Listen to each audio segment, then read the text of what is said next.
Big Six data points update because this is our final one. So we had Big Six data point one experience high quality instruction on October 8th, where we heard about district-wide learning walks and prepared for learning walks for the school board, of which we have one this Thursday. Big Six data point number two, belonging and connected, was on November 12th. We heard from our family advocates and what they do in our buildings and in our community to build strong relationships. Big Six data point number three, read on grade level, was on December 10th. And that's where we heard from all of our building leaders on what they were doing in their specific building to impact reading. Big Six data point number four was ready for algebra, and that was our February 24th workshop, so the last workshop that we had, where we heard from Heidi and Amber and our district trainers and got to dive into the data a little bit as well. And then just last week, we heard Big Six data point number five, on track for graduation, with a presentation from Jake, who's here again with us today, and Tanya Brown. So today is Big Six number six, involved in real world relevant learning. Students are engaged in a continuum of learning experiences that create awareness, exploration, preparation, and work experiences to be future ready. So that is today. So I'm excited about that. And we'll hear from Director of CTE, Jake Buchholz, who's with us today. And what I appreciate most about the program that Jake is building, there's a variety of things that I appreciate, but the diverse pathways that are created for our students, the intentional work to build programs at Wenatchee High School that directly transfer students onto post-secondary education and Wenatchee Valley College specifically. So very excited about that. And Jake, thanks for being here. Originally we had Jake scheduled for next week's board meeting, but we kind of moved it up because we had some time available. So thank you for being flexible and adaptable. Thanks for having me. Absolutely. Is this loud enough where this is at? Okay, all right, perfect. So like the last time that I was here, last year around this time, would love in this format, like just love to have a conversation and just lots of questions and interact. So last time I had a big old long slideshow. This time I did not bring a slideshow at all. And so it is kind of old fashioned paper pencil, which was intentional because well, we're going to talk about a couple different things today, and probably weave a lot of different things in and out of those. But as we get into it, some of it is really about just seeing what it is that students might be seeing what parents might be seeing, and understanding kind of the complexity of all of it and how we're putting this thing together in a very, very rapid fashion. So I'll come back to that in a little bit. But to start off, just a little bit of a celebration, and that is really around our financial literacy. And so this is year 4 for me. And so when I first came on, and Martin was very instrumental in this, but we worked to move financial literacy as a graduation requirement within Wenatchee School District. And so that has been going strong. Yep, Yasit, yep.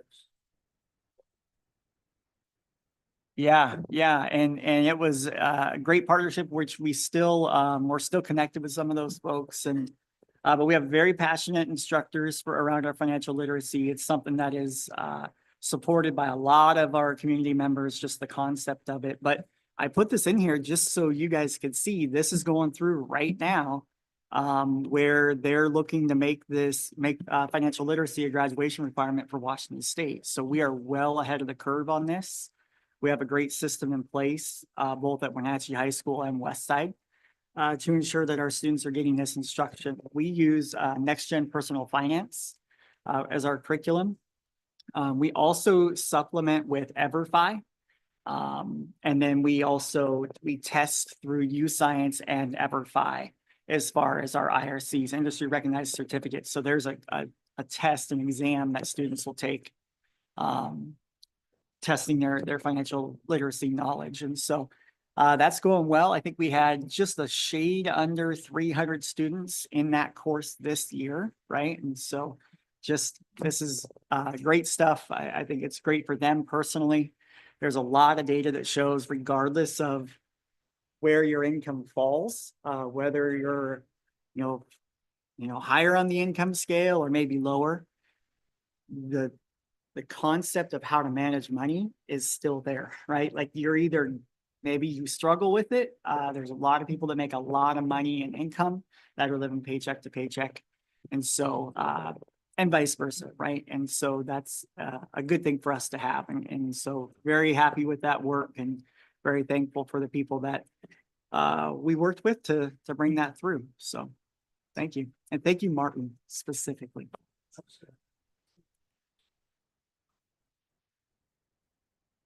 So as we have more and more of the workforce working in the gig economy as independent contractors, it becomes even more crucial because you do not have a structured support benefit system for many, many jobs.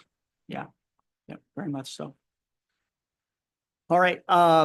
So the other thing, the next thing to kind of talk about, and this is where I think we'll take a bulk of the time, but we mentioned it the last time we were here around the accelerated pathways, and I want to dive pretty deep into this really today and answer questions and give I guess, an overview of what is it, why are we doing it, how's it structured, how are we getting people involved with it, where are we at in this process? So first of all, an accelerated pathway, what we mean by that is a pathway that aligns with a post-secondary option.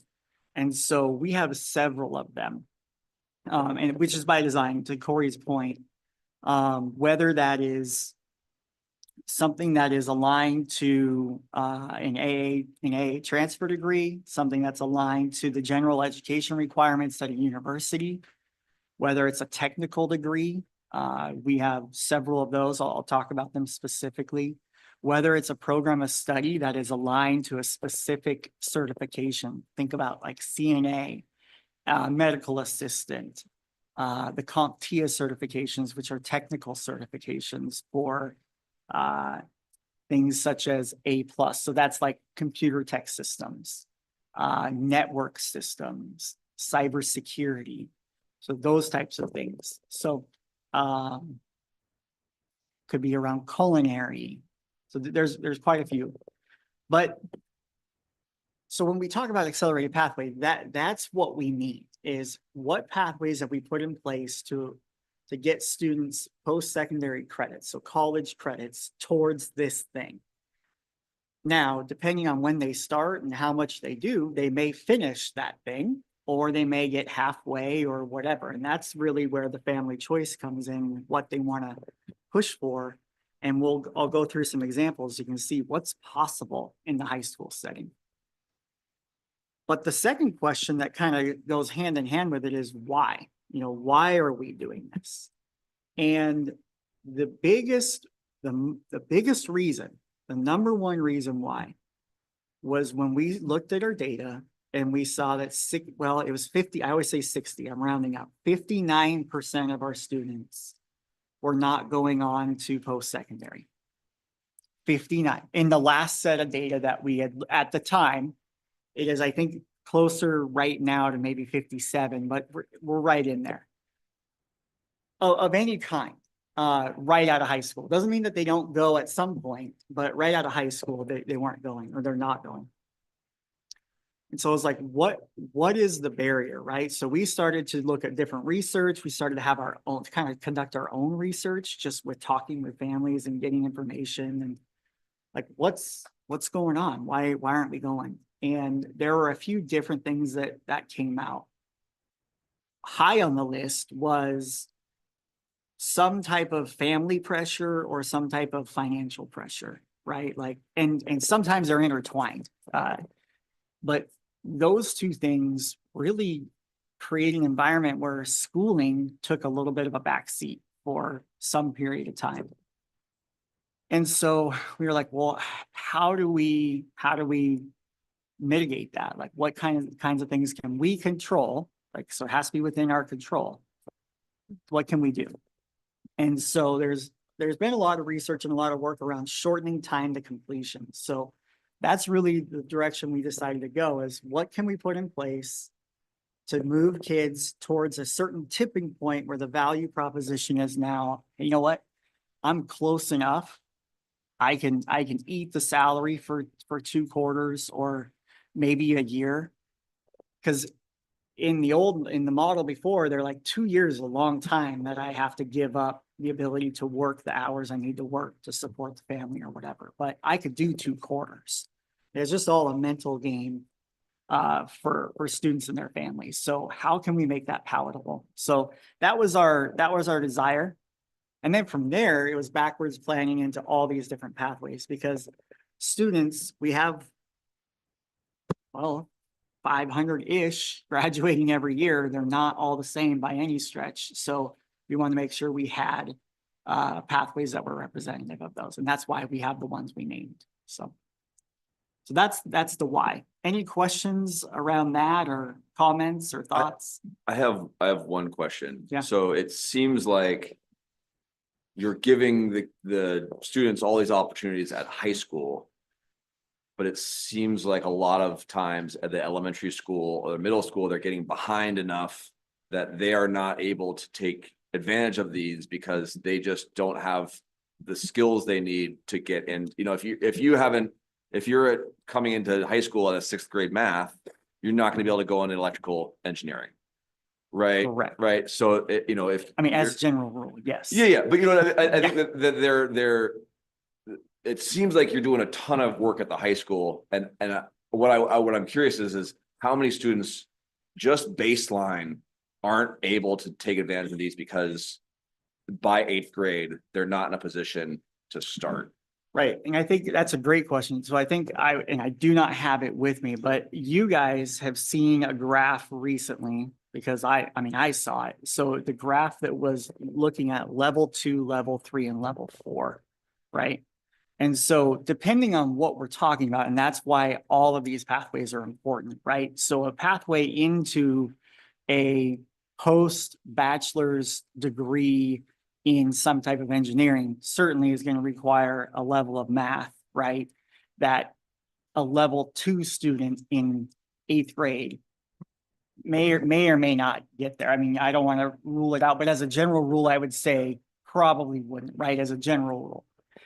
But and that's where all of the pathways come in, because what I would say, and I feel very comfortable saying this because I think I have anecdotally a lot of data to look at kids that have come through our system that are working highly technical jobs that were level 2 on the ELA test, that were level 2 on the math test in 7th grade. And so I think that's the piece of, you're right, there has to be a focus early in our system to ensure that more kids are ready to go on to some of these careers that are going to require a very high level of math. But also that our system has to understand that not every student is going to have that. And what pathway do we have into a meaningful, high wage, career option for them when they do graduate? And it seems like that's the counseling piece that you're working into the 7th and 8th grade. Right. Like, how do we take someone, you can look at their data, know what their strengths are, and help them make a good choice for themselves. Right. And I want to pull out a specific word that you use, and that is strengths, right? So a strengths-based approach, I think is a good way to sum up what we're doing, because I've seen, this is not, I can't cite a source on research, but I'm going to tell you what I've seen, right?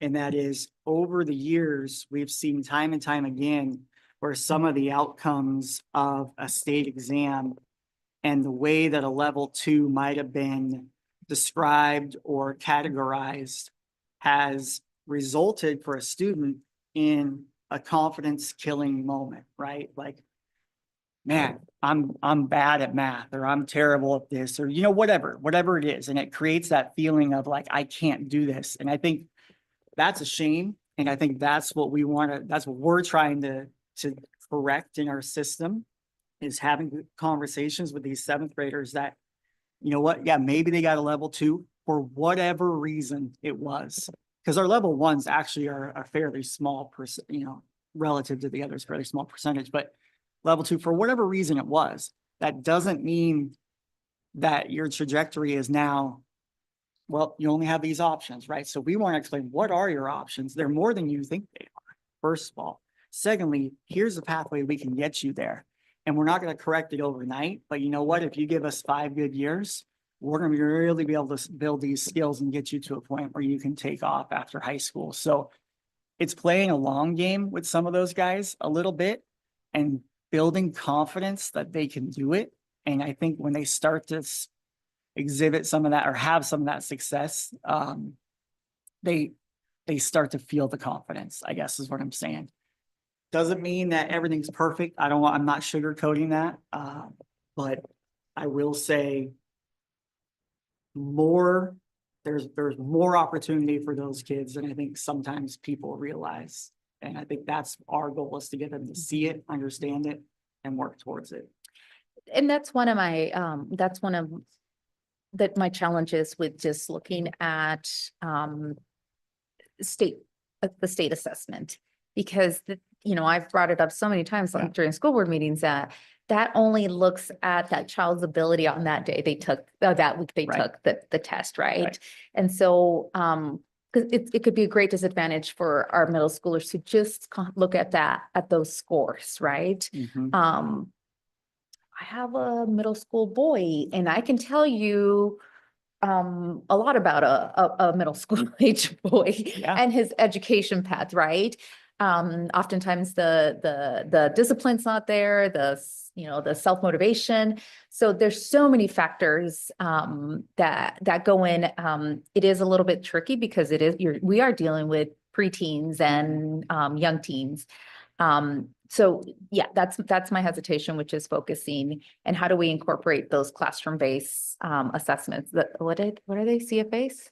Yeah, CFAs or CBAs, depending on the what folks are naming it or however they're using that term. But yeah, I mean, I guess I would just say I could not agree more. I think it's just a continued work in progress to have those conversations and make sure that we're building confidence. I mean, strengths, but there's so many other things that go into successful whatever it is. Whatever your career is, whatever your desire is in life, there's so many pieces that are not assessed by that assessment. I mean, it is a measure. There's no doubt about that. And that's fine. But there are a lot of other things that could be measured. Some are hard, but could be measured, should be measured, certainly need to be worked on and called out and developed in young people. So that's the exciting piece of what we're trying to do and trying to put together. So yeah, there we go. I'll just make a comment too on that. I think that it's important that I love the terminology, the nomenclature of a strengths-based approach, right? Because anything else, we're pointing out deficiencies in that. And I know that, and I think our system knows, but we can always get better at our understanding of how powerful the self-fulfilling prophecy is, and what we hear and what we're told and what we think about ourselves, because our students have so much potential when they are at any point in their in their growth trajectory. It's so important that we continue to encourage them. Like, I just remember at being a high schooler and focusing on careers that I felt were in my grasp at the time based on my success or non-success in different academic areas. So it's just really nice to know that we are training our system to understand the power of that self-fulfilling prophecy and having students have a strength-based approach. So thanks, Jake. Yeah. Other questions, comments, thoughts? Okay. So when we talk about on-ramps, off-ramps, processes to join, and so kind of to Tucker's point there, like what are we doing earlier in the system? So what we have set up officially is on the back. So this accelerated pathways page, if you flip over to the back side, so you'll see the team there. And we are going to be adding a couple pieces to this team going into next year that are still not, that we haven't hired yet. But what we built into the process is something that starts in 7th grade. And that is by design to catch before people start to self-select out of, X, Y, or Z. Here's a great example. We see a lot of young girls self-select out of STEM careers in middle school. And so how do we catch them when they're at a phase where they still have all of the confidence, which they should have, but before they've lost that confidence, before they've lost the interest, whatever it may be for that individual student, and say, hey, this is a viable option for you. Let's foster that. Let's lean into that strength and go from there. So, so when the purpose of the team and that timeline is around one, processing for a family. Can you process all of this information in a couple of days? No, you cannot. We know that. So how do we extend that processing time to a year and a half? Beginning of 7th grade to the middle of 8th grade, when you start to make decisions for your high school, your first year of high school. And then the second one is, like I said, to catch before we start to self-select out. There probably are students that self-select out earlier than that. That's a limitation of our system and the CTE funding. But we're going to do our best with that as we can. So anyway, so we start in 7th grade, we start to have these conversations. These are ongoing. They meet with every 7th grader and 8th grader once a quarter. So that is their goal. They're doing a great job at that. And so from there, when you get to your middle of 8th grade year, you're able to start selecting your courses for high school. 9th grade, as I said last time, is really around kind of getting connected and getting settled into high school. We want them to connect to things that are beyond just academics. So there's actually a lot of time spent in those middle school meetings to talk about what are the things around the academics. Again, as we go back to the whole child and the strengths-based approach, how can we develop the leadership in you? How can we develop, your ability to have crucial conversations and difficult conversations, right? Like things that are going to benefit you in the workplace or in life in general. And how do we get you connected to that? So like Jake, you're talking about 7th and 8th grade and focusing on the students, which is great. What is going on in terms of focusing on the parents to bring them into the equation? Yeah. Well, I was just about to jump into that. And so I want to be honest and upfront. Right now, in this last 4 weeks, almost nothing. That is not the plan. And so let me back up what will be happening or should be happening and I'll explain why that is. But when we're running the way we should be running, those information from those meetings will be going home, first of all. But the second thing that's most important is that we are reaching out ahead of time. Hey, whoever, we're meeting with all students that are interested in becoming engineers. Let's set up a time, have you come in, let us talk to you about what options we have. And then specifically around your child, what fears do you have about this pathway they're interested in? What concerns? What do you want to know more about? If we don't know the answer, we'll figure out how we can get the answer or at least guide you to get it. Like sometimes it gets a little bit hard when we're talking about some college on the East Coast, that we don't know anything about. So we kind of work through that. But in general, we want to establish a relationship with the family to be able to have them call us and say, hey, this just came up over the weekend or whatever, or can we get some help on that? Or just really develop that deep relationship. That's not happening right now, purely because of the volume of the on-ramp of 715 kids in the last 4 weeks. That will happen as we spread this out over a year-round endeavor. Just by analogy to that, last year at summer school, we didn't get as many people participating, even though the school was amazing and everybody and we're working on that. And I just mentioned to Corey, a corridor conversation, that over the weekend, I listened to parents on the State Advisory Committee for Migrant Education talking about all the barriers to getting students to go to summer school. So the end point of this is, to what extent do we have allies in the school district and in the community, through our own internal systems, possibly through the core pack officials, possibly through them convening even a focus group for you to. So I know you got a full plate, but something like that, I think, should be on the agenda. Perfect. Yeah. Yeah, to Martin's point, I think, this has to be a family event, a family decision, especially for those kids that kind of, whose parents, the students are first generation Yep. college students. And so a student can be like, share this information with parents, but that doesn't mean they're always going to get the support from home. So what are we as a district doing to bridge that gap and really educate our parents on the benefits and the supports needed? Right. Yeah. And so that's the piece, again, right in this 4-week time period isn't happening. Our goal is to get connected with all the kids that said they're interested. But then what will happen, what is on the roadmap is, and I think what I want to have face-to-face meetings as much as we can.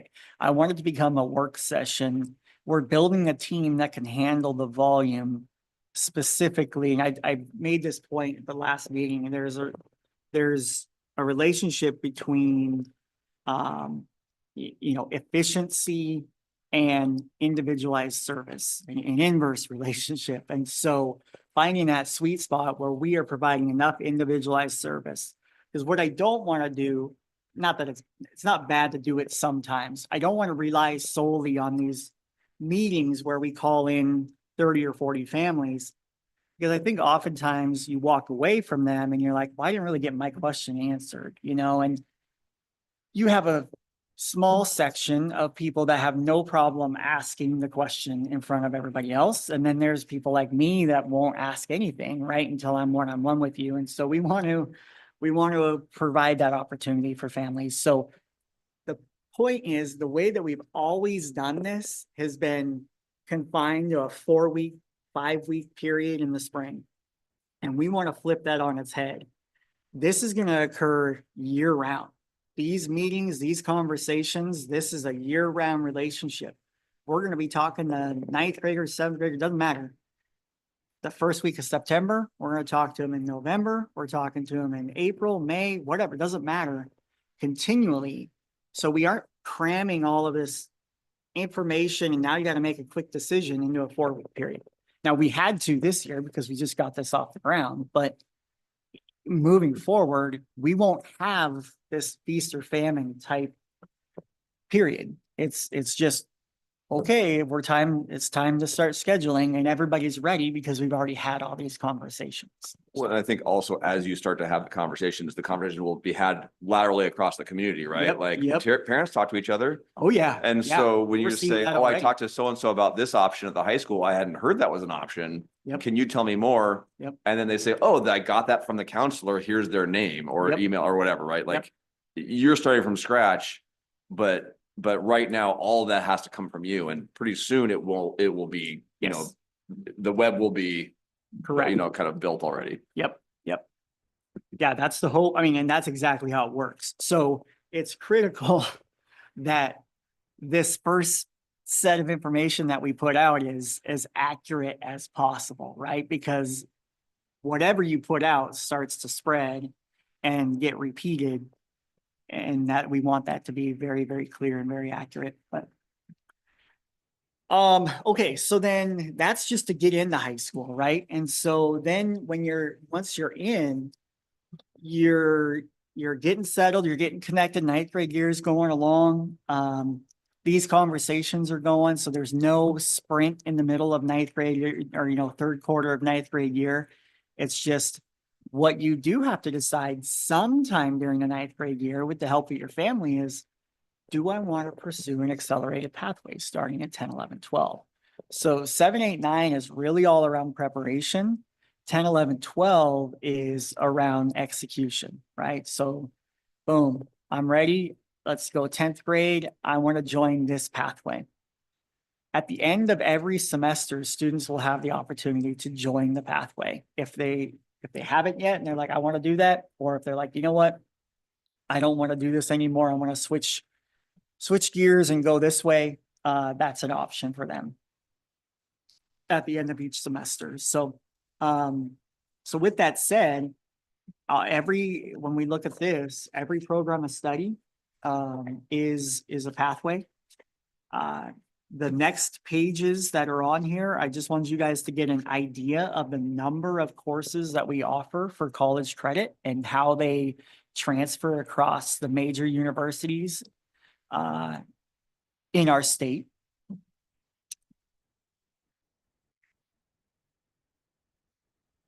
And then when we talk about what pathways, so you've heard me say GERs or general education requirements. Some universities will say GURs, same difference. And so this is just what Central's general education requirements look like. And we have simplified it, but this is their document that we've taken and we have rolled that down into what we offer. So we offer all of the classes that a student would need to satisfy through Central.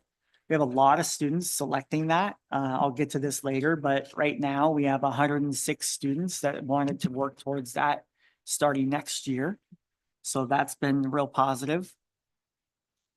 Those are 10 out of 10th grade and 11th grade. Yep. The following page has these little boxes. This is just our classes. So when we put together, so this is the package of classes that a student would take to complete the GERs at Wenatchee High School.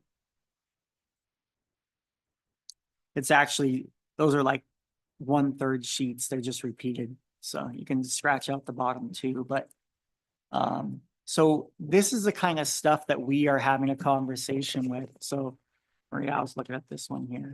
Yep. And so this is the kind of stuff that we talk through with the student and with the family.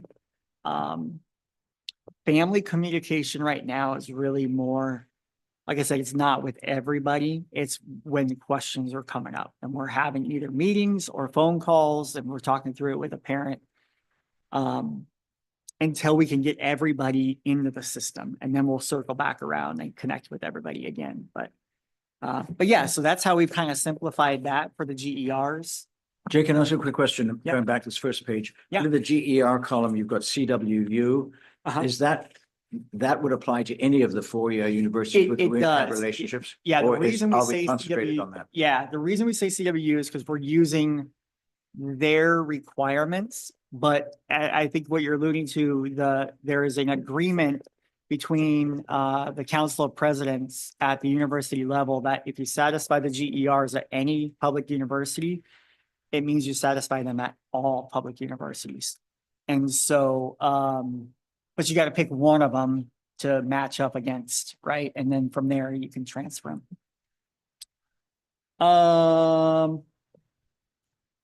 The next page after that is how all of our courses line up with the Wenatchee Valley College direct transfer degree requirements. So all of those courses are there and how they fit into those categories.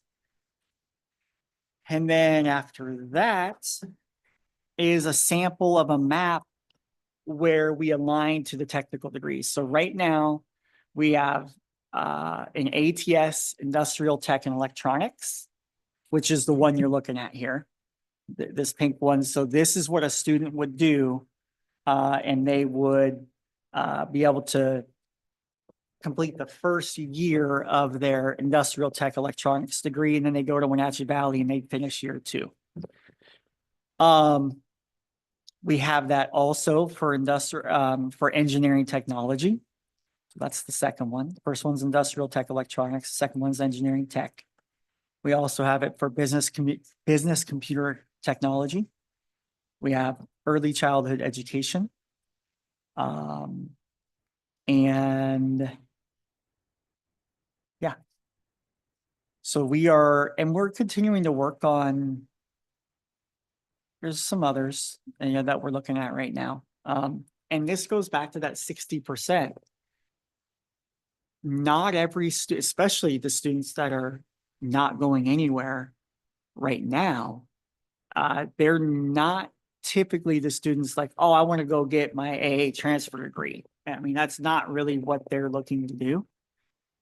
So these are going to become a lot more interesting to those students and that's what we're seeing students sign up for these. We have 79 students that are signed up for a program of study right now, and we still have a whole nother class to go, but whole nother classes in like the rising sophomores, so 500 and some kids. But so I didn't bring all the maps for the technicals, but you can see how they are. And so it starts to become a lot easier and a lot more manageable for a student to see, okay, I could check this box, I could check this box, and it's a confidence builder. And every step, I'm gaining more and more confidence. The next one's, just in case you guys were not aware, that's all the courses at Wenatchee High School.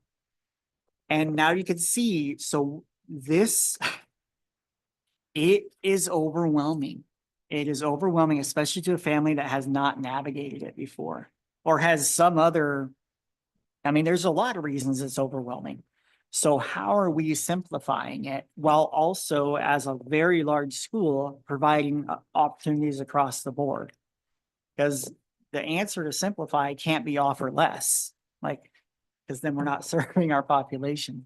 We have to categorize it and manage it a little bit down here. I bet you, I haven't counted them. I'm trying to go in my head real quick.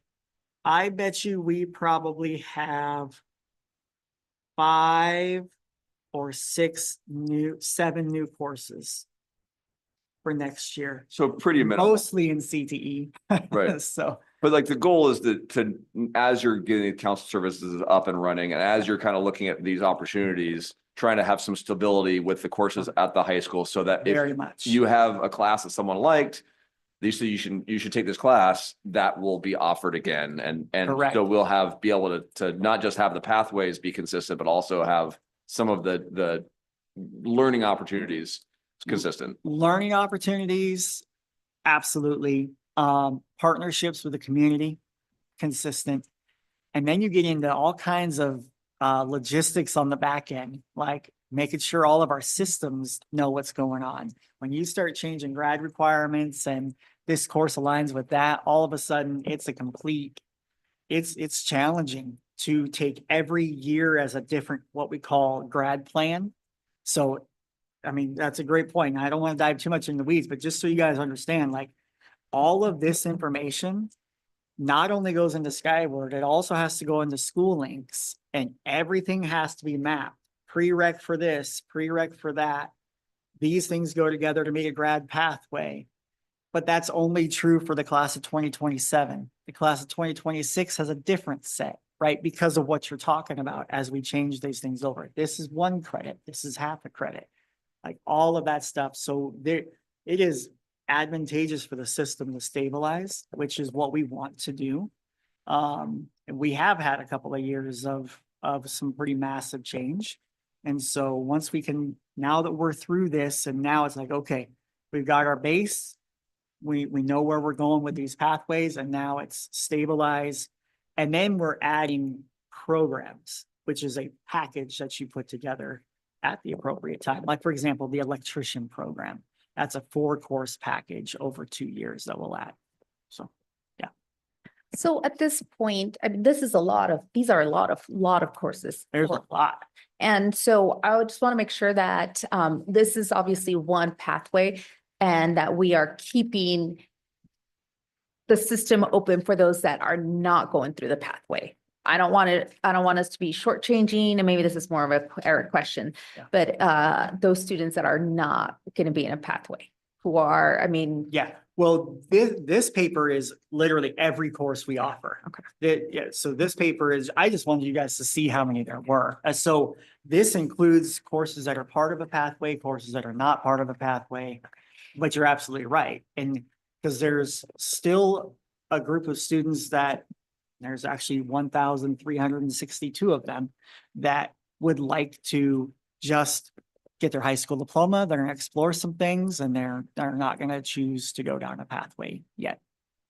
And then my other question is, I'm assuming at this point you don't have courses selected for next year or for at least the first semester? I guess, how do you know what you're going to offer without without knowing your numbers for next year?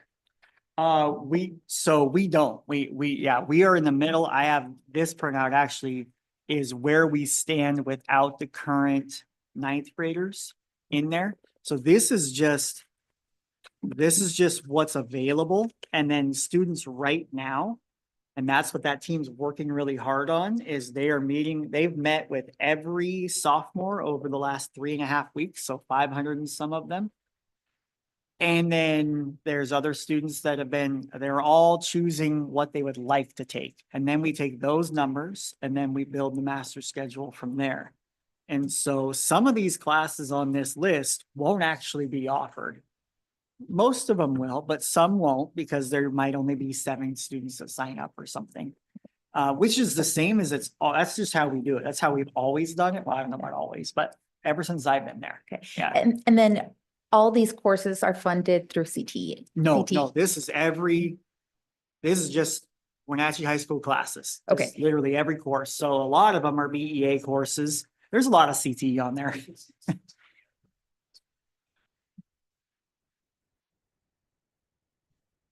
Yep. But Yeah. they'll all have that CTE designation next to them, correct? Like if it's, so advanced computer science has math/CTE/science. So, Yep. so presumably we would be able to find everything that's CTA because Yeah, it would have yeah, if you wanted, CTE yeah, yep, next to it. correct.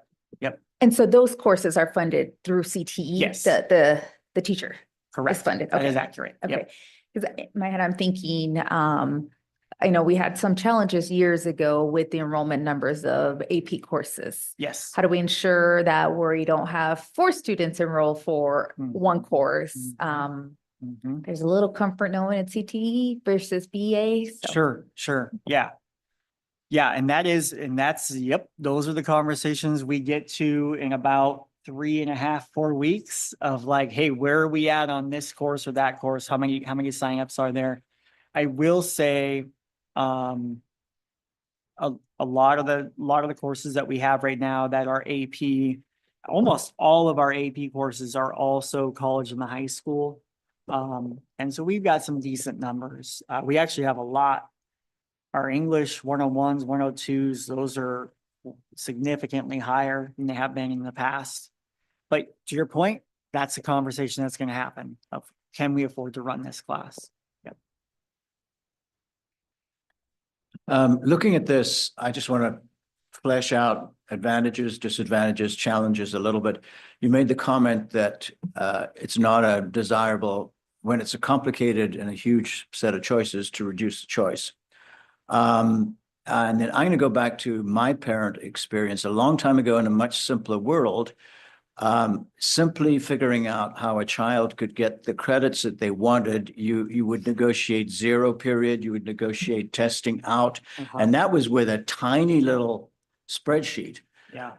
So what we have here is something extremely complicated for students, I think, and for parents, with considerable likelihood of not understanding it and making errors. So that's kind of one challenge. And I heard you say we want to be able to provide the maximum flexibility. We're going to have to, if we don't have the numbers, we're going to have to, I'm sorry, we're going to ration. Then I want to take a pot shot at Olympia. We don't pay enough into the school district revenue to have enough counselors to help students. So you're running counselor short. So I think we have a system where we should be seeing a huge amount of stress on the ability of students and parents to make good choices. And so my final, if you can kind of talk about, how you're trying to manage your way through that, those little animals. But then do you think you're better off with the 6-period day than you would have been before? That's my final question. Gotta remember all the questions now. The question is, you're looking at that whole navigation thing. Yeah. Just if you can give a stream of consciousness about what you have to let me do. just talk about that for a minute, because you're exactly right. I mean, so yeah, I mean, when we compare back to the old days, yes, things were simpler at that time. They were also simpler on the post-secondary end of it and what kids were flowing into. And so now because of the change in the economy and the change around certifications and the way that certifications are desired or expected. And that's not all four-year university type stuff. And there's a 3-month cert and a 6-month, and you know what I mean? It's all gotten chopped up and a lot more complicated. So we're trying to kind of serve students to get to the right thing because we'd rather them get to something than nothing, which is the default right now. So to that point, yeah, what are we doing around that? Because to ask our counselor team the way that we've had our counselor team or counselors and lack thereof to take this on was not something that we wanted to do. So we, through CTE is funding an additional counselor at the high school. We've already hired them. Because of that, we have a team of 4 counselors that are focusing on high school diploma, kids that are not in a pathway. One of them plus the additional one are focusing on the accelerated pathway. Plus I have 1, 2, 3, 4 more CTE staff that are supporting those 2 counselors. So I have a team of 6. So we've gone plus the 4 original counselors. So we're talking 10 people, right? So those 6 are kind of like mentors part-time? Well, they do several different things, but one of the things is they're having these conversations with kids, with families. Yes, they do some mentorship in some areas around like AEM and internships and things like that. But really it's around having more hands on deck to dive into more detail, but they're CTE funded. And so none of their costs comes out of BEA. And that was just important to me as we try to get this off the ground. And if we're going to make a dent in where kids are going, I think this is the way we get there. And so it goes back to efficiency versus individual service and finding that balance. So I don't know if that was, I could talk more if No, I think that gives me, because I think you kind of get to the end.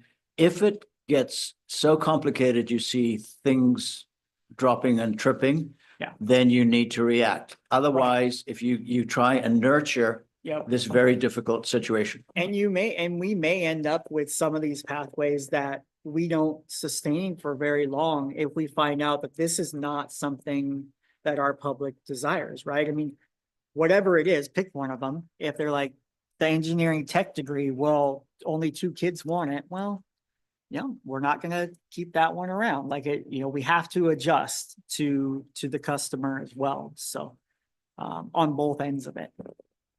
Because I'm also thinking from experience being a senior mentor on a number of occasions, the number of kids to say, gosh, I wish I'd known I messed up in terms, Yes. I've got a restricted choice. So when the choice is extremely wide, then I would imagine there's a great, even though you're offering more safe things, you're also increasing the probability of somebody not making the choices. Agreed. And it's a catch-22 because on the other hand, I mean, I'm with you. Like I lay awake at night with these conversations in my head because on the flip side is the kid that didn't know about the opportunity. And they're like, man, I wish I would have had that. I'm like, we did have that. Like we had that when you were here, so it's just, it's hard.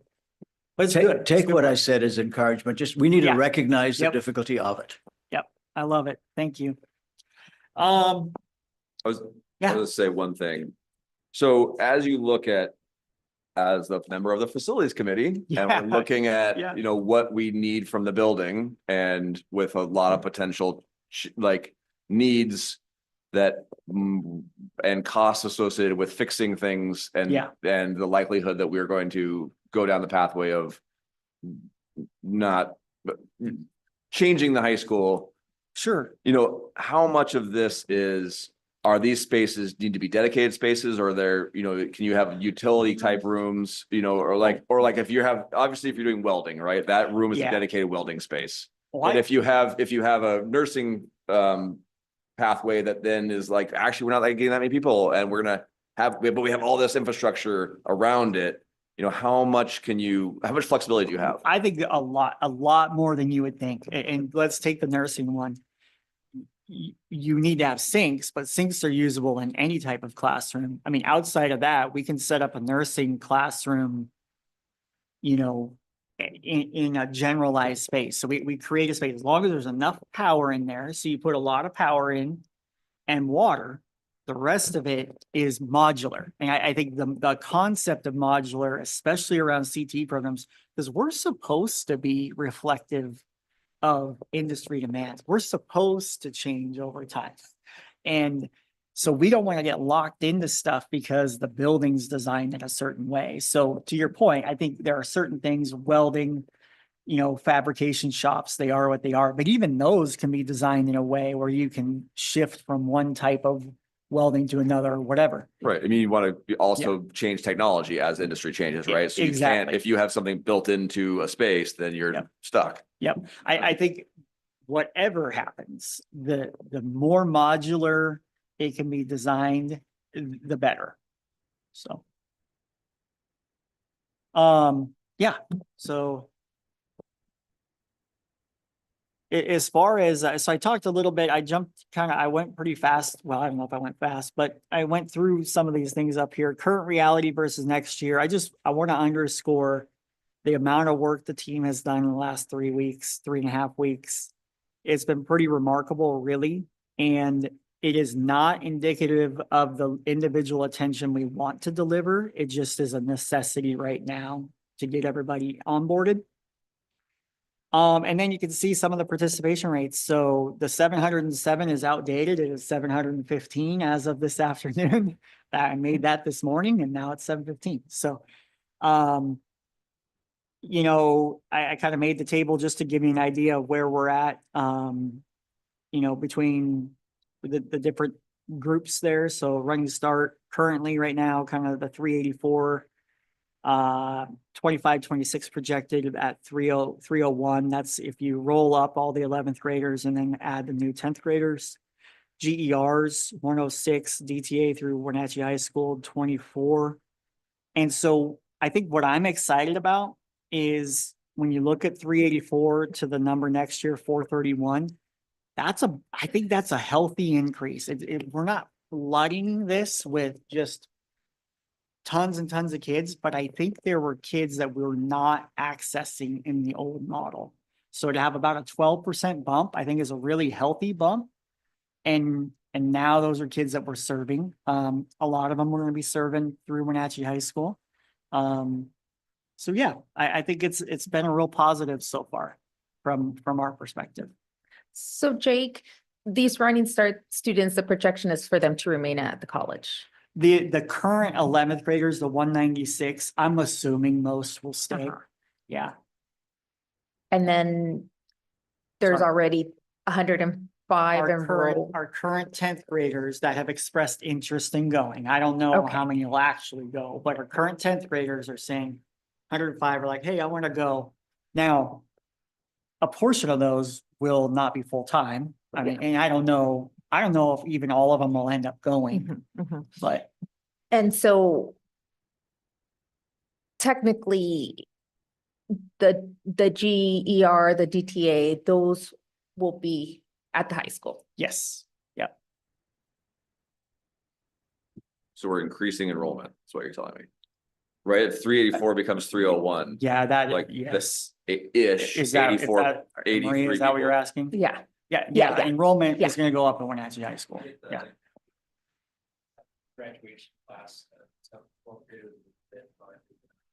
Little bit. I mean, if we're looking at specific enrollment numbers, we could get that, but what I am saying, assuming all things being equal, what I'm saying is right now about 83 more students are gonna be sticking around to do these pathways with us. So I'm looking at, so the 24 students that we were able to retain them to keep at the high school as a DTA versus a Running Start. Yeah, correct. That is accurate. So- Plus the GERs really, that was the other thing that was like direct Mhm. kind of like, so that 106 is also, I can say with high degree of confidence that probably, what is that, 130 kids, probably 110 of those 130 would have gotten the Running Start between GERs and DTA.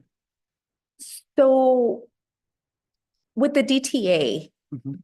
if I understand this right, the GER, the DTA, is that scheduled, is that a start for 10th graders? Or, So I like don't when can understand they the- start it? yeah, when can they start it? Yeah, so GERs can be completed with actually not too much trouble in just junior and senior year. Okay, yeah. The DTA, if you want to do all of that, you really need to take a couple of classes in that sophomore year. Which is again, so they're choosing at the end of ninth grade. And again, remember, our goal is to move them as far as we can. Like if you didn't decide at the end of ninth grade and then you decide at the end of 10th, cool, you get 90% of the way there, right? So yeah. Okay, because I was under the impression that they kind of needed to start in ninth grades, but that's Oh, not no, the no, case. no. Okay, None of our okay. pathways require you to start in ninth grade. We have two goals in ninth grade. Get connected, get settled. Okay. They do not have to do anything else. They can. I mean, families want them to, and I understand that, but we wanted to build it in a way that really respected the social maturity and social aspect of that incoming ninth grader as well. Okay, that So, was yeah. a little bit my concern. And so, this is on average of what, say 3 classes, college and high school classes, 3 to 4? That's funny. Yeah. So what we told kids from up front is they could have, if they took 3 college and high school classes, they could have up to 3 release periods. We're finding not many kids are doing that. Like a lot of them are doing 4 and 5 classes because they want to, not 4 or 5 college. They're doing 3 college plus a band plus a whatever. And they're not taking all of those release classes the way that they could because they don't want to. And that's awesome. So we'll. I'm thinking, how does it compare to Running Start, right? So you have a student that does want that independence, that release Yep. time. Yep. So they can go get their DTA within 2.5 years. Yep. With three courses. Is it Per quarter. per yeah. quarter? Mhm. Okay. Yep. So we tried to design it to be pretty close, right? So let's say you did 1 or 2 classes your sophomore year, then you're doing three junior year first semester, 3 junior year second semester, 3 and 3. If that was what was really important to you, the most important thing was release, you could do 3, 3, 3, and 3 and complete that. We just are finding that kids are not doing that. So one of the nice things about a DTA wherever it's granted is that, I mean, it is what it is, right? A direct transfer agreement. Yep. And so I was talking to a parent this weekend and she was telling me that she applied to her son applied to a lot of schools. Uh-huh. And they got into all of those schools but one, Okay. which is UW. But all of his Running Start friends got into UW. So I was explaining to her the meaning of a direct transfer agreement, Mhm. based on what I know from when I was in school. Mhm. I think it's still the same. It was called the same thing. And so I guess I don't want there to be a confusion that, going through the GER program gets you into, yes, into the schools where if you had a direct transfer agreement, you're kind of an automatic. Yeah, well, yeah, I don't think we certainly are not selling anything as an automatic. That I would say. Yeah, I think Yeah. it's just the clear communication that, because one of the things that I heard Jim Woolpall say at the parent Yep. night was that we don't recommend kids do 2 years in college while they're in high school. Mhm. So obviously he's not a believer in the DTA at this age group, which I was a little surprised to hear. Mhm. So I guess just understanding that, hey, this is a head start on your college level courses, on your credits, basically, wherever you choose to go versus the DTA where, hey, you're walking out with an AA degree and a guaranteed transfer to any of the 6 schools in Washington State. Well, Well, I mean, I think, so if you get into the school, yes, I just completing the AA doesn't guarantee that you are accepted into UW. Are you sure about that? Yeah, Your credits, if you're accepted to the school, your credits will transfer to that school, but you still Right. have to get into the school, right, like, right? So you still have I'll to give you an apply and- extreme example, maybe, like, it might be extreme, but like, let's say you went to any community college, doesn't matter, Spokane Falls, whatever, Running Start, and you got Cs in every class. You graduated with your direct transfer agreement. I would be willing to say that you probably would not be accepted into the University of Washington. So I'm happy to do more research on that and get back to you, but that is my understanding of it. Yeah. And the same is true for the GERs. Just completing the GERs doesn't mean that you're automatically accepted. It means if you are accepted, you have met the requirement of all of the GERs at any four-year university. Yep. In the state of Washington. Yep. Yeah, and so as far as the other, and that would be true, again, wherever the DTA was granted from, whether it was from Wenatchee Valley College or, Everett Community College or Big Bend, or doesn't matter. That is going in as saying you have completed the first 2 years, you've satisfied the GERs. That's the other way to satisfy the GERs. It's just what it does is it also, it has a roughly 35 to 40 credits of the electives, which is advantageous for some and not for others. And so an example, and what we try to explain to families, some conversations have happened and some not yet. We will get to it. But what we want families to understand is the financial aid impact, right?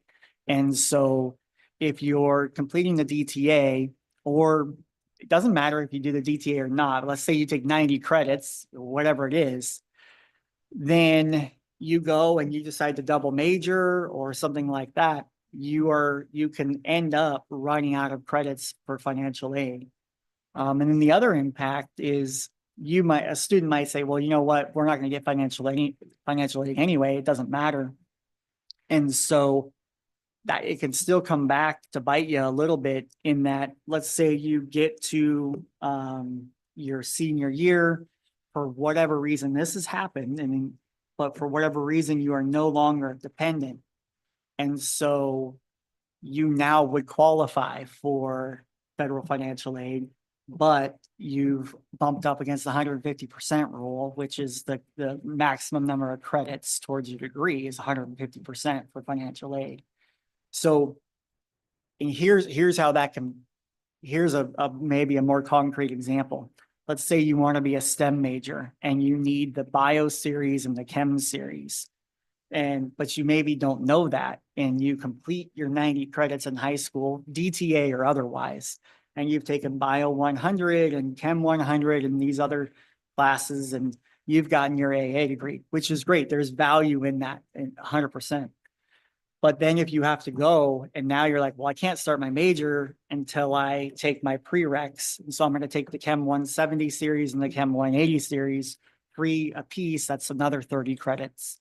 And so you start to stack these things on, and then I'm going to double major. And now all of a sudden I'm out of financial aid. So it's when you take those electives and are you using them towards prereqs for your major? If you know what they are, you might be able to do them through Running Start and through DTA, regardless of the location. If you don't know what they are, it's just, that's where it all gets individualized, I guess is what I'm trying to say. There's a lot that we talk about or try to talk about with families.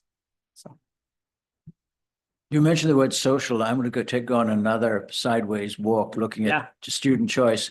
When I go back to my own family, the squeeze was trying to include electives in the arts and leadership programs and things like that, competing for space with pure academics. Yeah. I meet quite frequently amazing students who are doing a college level in one sense, and they're doing a CTE course totally differently, unrelated, and they love doing the two things. And then those kind of students very often are busy in extracurricular activities. Yeah. Do you see any pattern in all of this choice and being geared to being technically, let's call it technologically qualified? Do you see any impact on arts and electives and social activity interests that are very much a part of a high school? Right. I see some impacts. I think so. The first thing, and they actually go in opposite directions. I think both impacts, and we may wash out, in the middle there. But I think one of the first impacts is, I guess let's look at a negative impact potentially on the arts. So with us allowing 3 periods of release, so a student that were to take 3 college level classes, maybe they don't sign up for that CTE class that they would have in the past. So that's potential negative. As I said earlier, I think we are seeing a lot of kids taking 4 and 5 classes because they have connected and made a connection with a certain group. On the positive side, under Core 24 in the 6-period day, I was really worried about whether students would be able to fit in all the electives that they wanted to kind of test out. So because of the program that we have, and they can take a college course and that's 1 credit, it actually frees up time in their schedule. Now they can explore. Will they versus taking a period off? That's where, but some will, and we're seeing it. I mean, but not everybody. And so that's why I say it might be a wash in the end. Jake, do you mind talking about this, I think Martin was alluding to it a little bit earlier as well, and I think you got the answer to his question, but just in the impact of our restructuring that took place, the planning for the restructuring that took place last spring, and then the implementation of that. So the school schedule changing for the high school, what impacts has that shift had on the scheduling process and for the options for students? Like 6-period day, just how is that impacted? Well, I think the first thing, I mean, yeah, there's been some impacts. So I think when I think about the impact of just switching to the 6-period day, I think one of the things that we were strategic about at the time was we didn't necessarily know where we would get to in something like this, but because this wasn't fully on the table yet at that time. But what was on the table, we had made a conscious choice to move everything that was anything we could to a semester-based class versus a year-long based class. And that was strategic. Took a lot of conversations. We knew, okay, if we're going to a 6-period day, let's do everything based on the semester. And the reason for that was it allowed flexibility for students to move around in their schedule more than you would see in a full year long, because some classes had to be semesters. Here's an example. So if you wanted a certain art class, but it was only offered in 4th period on 2nd semester, but you were locked into a year-long English class, 4th period, that art class is not an option for you anymore. But if we were to take English and put it on a semester, now I can do here and I can bump my English to a 1st period English 2nd semester and free up 4th period. So it became more complicated in the scheduling, as some of you may know, but I believe it allows more freedom for choice and experimentation for students. So that was good.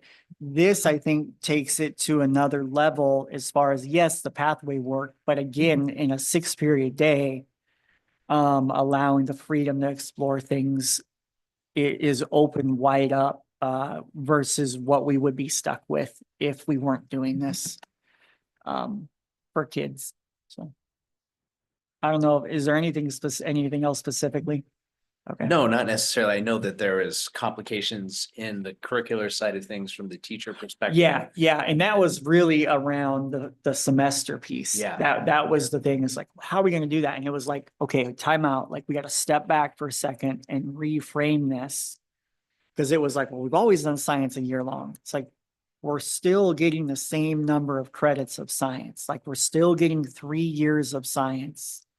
It's just, instead of 3 classes, there's 6 classes, but it's the same amount of time, and actually coming out of the block, they actually increased hours of instruction if you were to measure learning that way, which I do not, but if you were, they would have more hours of instruction come out of that block for those guys. Awesome. Thank you. Notice that Julie is with us on Zoom, so that's fantastic. Julie, do you have any questions or anything that is a burning need on your end? I do not, but thanks for asking. This is, I think, familiar from what was presented earlier, so I'm glad to see we're moving forward with it. Excellent. Thanks for joining us, Julie. Any other questions from our board? No question, just a comment. As we get further and our numbers are a little bit, more determined, whether it's after the school year starts, preferably before. Not to be a Debbie Downer, but my concern is that, and I hope not, but with our demographics, we have 55% Latino, 45% non-Latino. I would hope that the enrollment in the accelerated pathways reflect our numbers at the high school, and that we don't go the same direction as highly capable, because that's one of the things that why are our high cap numbers not reflective about the demographics in our. That's a great question. So I think it's something that we need to be very vigilant on, and then I'm probably being a Debbie Downer here, but my hunch is that initially the numbers are not going to be reflective of our high school demographic. And so what measures are we putting in place to get the information, to recruit, to engage that community? I could not agree more. I think I am interested as well to see what they are. And I think as soon as we have them, and it will be well before the beginning of the school year, I would say, of course, it can always change, right? They'll change every semester. However, probably in about 5 to 6 weeks, we will be through looking at who's signed up, right? And so I think what would be really interesting to do is to look at, and I'll just do this and I'll just send it to Corey and he can get it to you guys. But what is the current demographic breakdown of our students in Running Start right now? And then what is the demographic breakdown of each of these categories, and then as a whole in accelerated pathways? I would be very interested to see that myself. And then from there, I think depending on what it says, then you make a plan, right? Because I don't want to sit here and say, oh yeah, we got a plan. It's like, I don't even know what it's going to say yet, but we'll make one. And I think it would be easier to get ahead of it rather than bridge that gap. Exactly. At it later. Yep. Yeah, that's For sure. fantastic. I put that on my calendar just to remind me to check back in with good. you, Perfect. and you'll do the same. So that'll be perfect. Other comments or questions for Jake? I know we have a new principal coming in. Like, does that, is this all locked in for next year? Is this something that they are going to have to figure out or modify, or is it kind of like it's at this point the machine is running? I think it's part of the job description. I mean, as far as I'm That is certainly concerned, not a question Yeah. I am capable of answering. So. yeah, this machine is running, so this work will happen. And honestly, when we bring on our new high school principal, they'll need to finish up at their role and finish strong at their other school too. So they'll walk in and say, "Hey, show me how you're doing things at Wenatchee High School," and then can have an impact on what could happen then for the 26-27 school year. But this is going in, and Yes. it's not like dependent on what the new person Yep. coming in wants to do. It's kind of like, Correct. if we want to have a conversation, we'll have it for a year from now. Absolutely. Okay. Yeah, that's a great question though. I appreciate that. Excellent. Other thoughts or comments? Okay, I just want to, I want to thank Jake, as I mentioned at the beginning. He's building these diverse pathways and they're being created and therefore intentionally working to build programs at Wenatchee High School that can directly transfer students to the post-secondary world, wherever that may be. So we appreciate you explaining that work that you're doing. And I love the goal to provide meaningful relationships with families. So that everyone's voice is heard and beginning that in the 7th grade level. I think I remember a few years ago, Jake had a vision for this work and was trying to figure out how to do it with the current positions that we had in the school district, and it wasn't happening and it wasn't able to happen. And there was a level of frustration to a certain degree, but everyone had their roles. And so how does this work? Well, Jake creates a plan and comes up and is able to fund those plans. So thank you for that work because it's moving our system forward and it's involving parents in a way that they haven't been involved in high school planning and preparation. And that I think is huge. We want our parents and families to be involved in that work and to help guide their students in ways that is meaningful as opposed to I don't think it was ever this simple, but hey, look what I got. I have to turn it back in tomorrow. And that'll determine what I'm taking my 9th grade year. But for some folks, it felt like that. It was just really quick. And so just a huge appreciation for you and the high school team that's directing and moving this work. And I think that comes from not only our community and school stakeholders, but our families. So that's huge. Reminder to our school board members, we have our ribbon cutting event tomorrow at 3 o'clock at Triangle Park. And then we have learning walks at the high school Thursday at 9 o'clock. So thanks, everyone. And yeah, thank you. Thanks, Jake. Thanks, Jake. That's it. Thank you. Yep. Thanks, Julie.